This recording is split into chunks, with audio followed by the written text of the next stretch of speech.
U.S. skeptical as Iran negotiations resume in Vienna. Israeli army and West Bank settlers clash after demolition. Israelis invent protective belt in case of nuclear warfare. And 113 orphans celebrate giant bar mitzvah.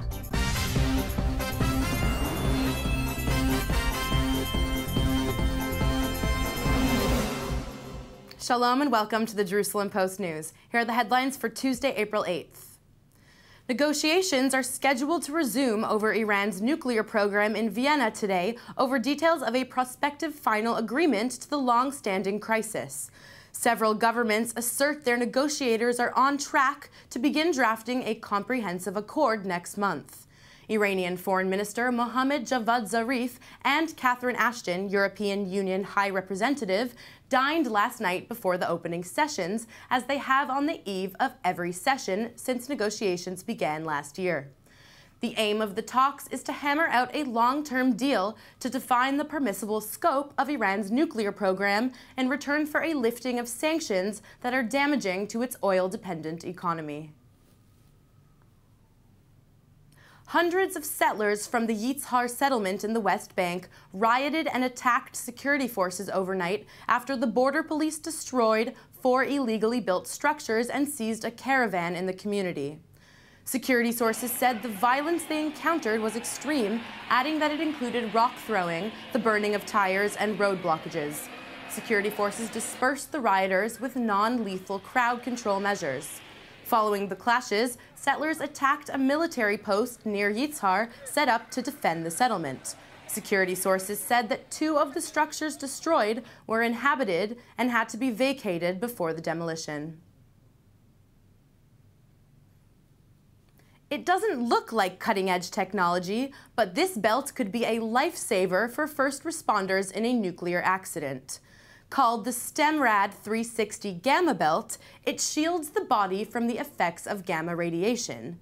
Invented by an Israeli company, it may look simplistic on the outside, but the structure inside is 3-dimensional and very unique. The innovative device is partially comprised of lead and has been designed to protect the pelvic area, where most of the body's renewable bone marrow is concentrated. Protecting that bone marrow can be crucial to ensuring survival after radiation exposure.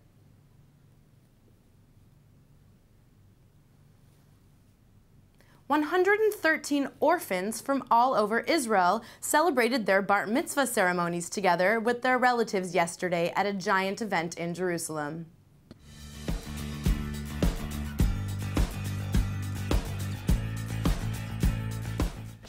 This is probably one of the biggest bar mitzvahs that there is around, with so many children and so many families in one place.